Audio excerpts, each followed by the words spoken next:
And who doesn't make mistakes, undefeated hitman Ricky Hatton takes on Floyd Mayweather in the fight of his life. Steve Bunce has had exclusive access to Ricky in Las Vegas.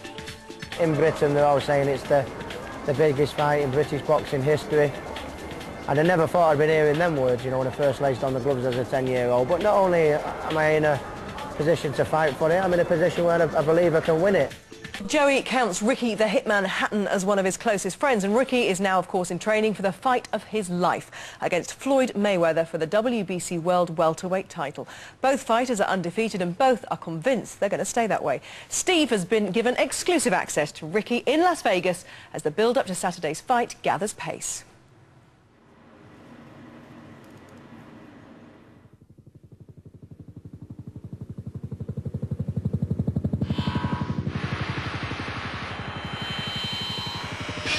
Over the years, I've watched some of my heroes come here and come unstuck. Yeah, Ricky Hatton ain't good enough to be my sparring partner.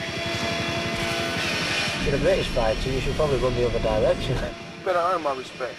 I'm not called the best fighter for no reason. I mean, it's not just a label. You can't let someone like this man beat you. I'm gonna punch him in his real belly when I see him. Little punk. Welcome away, so you had one. Good fight. Mate, super, yeah. Yeah, you look well. Didn't get in though. What, customs? Yeah, they scanned me and then I didn't have one of the forms. Hey, did you back for it? And then the security guy was trying to make me go down one passage. Well, the woman said, you come back here, I've already scanned you in, otherwise I'll be cross with you. I said, you go through this one now, otherwise you're in the back room. I thought, Oh, lovely. Back room is just what you need. Yeah, tomorrow, mate. All right, mate. Yeah, keep your head down, son. Yeah, have a game of pool tomorrow, so we'll have a good natter, mate. Yeah. Oh, no, I'm not going for a run tomorrow. And you're going for a run tomorrow. Let's get that straight. Yeah, give Let's us establish boundaries. I don't go for a run. Isabel, we'll have a good natter, All right, mate. boss, mate. See you tomorrow. Sure they told me I was going to get a limo.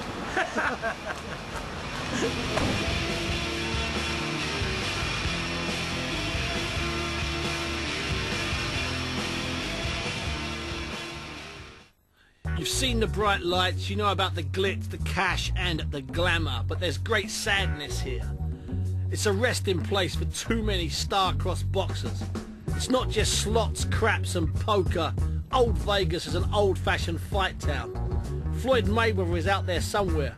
He's fallen silent, but not the rumours. He's missing interviews, dropping sessions. He's gone somewhere. When we went over for the pre-season tour, for that, the tour, 5 City. Yeah, 5 City tour that we did. I was sat on the, at that time I was a little bit weightier than I am now, needless to say, but I was sat on the plane, you know, with my protein shakes and stuff like that, and he walked on the plane with a 12-inch pizza, I felt like knocking him out then. Stayed in this house last time, didn't you? Same one, yeah. That's nice down there. It's not far from, if you want to go shopping or into the casinos, you know, for a bit of a mooch about or whatever, but it's just far enough to get away from it all. You knew you were going to fight Mayweather, didn't you? I mean, a couple of years ago on radio you talked about it. Yeah, and it's a fight me and Billy always fancied, you know, style-wise. Always fancied it. We used to talk about his fight. I think Mayweather, he's one of them fighters that he's got that little bit of magic dust around him, you know, but Billy said he's made for you. He's made for you, and that was 3 years ago. But 3 years ago it was nowhere near as big as it is now, obviously, so we've done all the right moves from start to finish, I think. Floyd Mayweather's reputation is, you know, in the ring is faultless, but out of the ring it leaves a lot to be desired, and what's the point of being the best fighter on the planet if no one likes you? When you see how Floyd, you know, belittles people, throwing his money in the face, and, you know, look at me and look at you type attitude with his money, I think, you know, you're not going to get a following doing that, no matter how good a fighter you are. And I believe because on heart alone and how much fire in the belly I've got because it's who I'm fighting and because of the way he is, and you can't let someone like this man beat you. No, of course. You can't let a man like this beat you, and that's what I feel. So I think, you know, even the thought of getting tired and leaving him alone for half a second in this fight, I don't entertain the fact. I don't see it happening.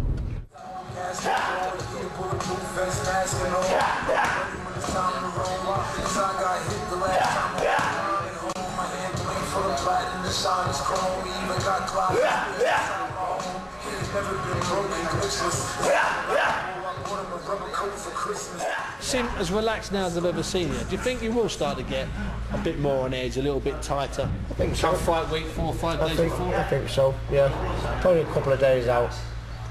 you're fighting the best fighter in any weight division, so it's gonna, you know, you are gonna be more nervous, you are gonna be more anxious, but not that much more. You know, I can't believe I can beat him. And you've got to expect him to bring some tricks to the table, haven't you? In the build-up, you've got to expect him to grandstand. Especially with the way the tour went, because it is like, the worst of it was in Los Angeles, the first one, and they just laughed and joked, and then we went to Michigan, and he did it in his own town, and I just did the same, did a bit less, and then we went to New York, and he got in my face.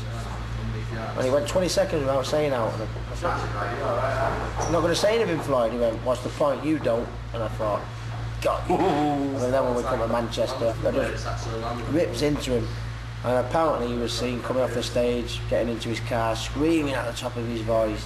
You know, like he'd, get me out of someone had nicked his sweets or something. So I've no doubt he's got something planned for me. No matter how much abuse he gives me at the press conference or at the weigh-in, I think when he looks there, I think he'll be thinking, wow, I've got a fighter there that he's not scared of me, and he thinks he can win, and he's come to win, and you know. And I think he preys on confidence. I think he's an insecure man.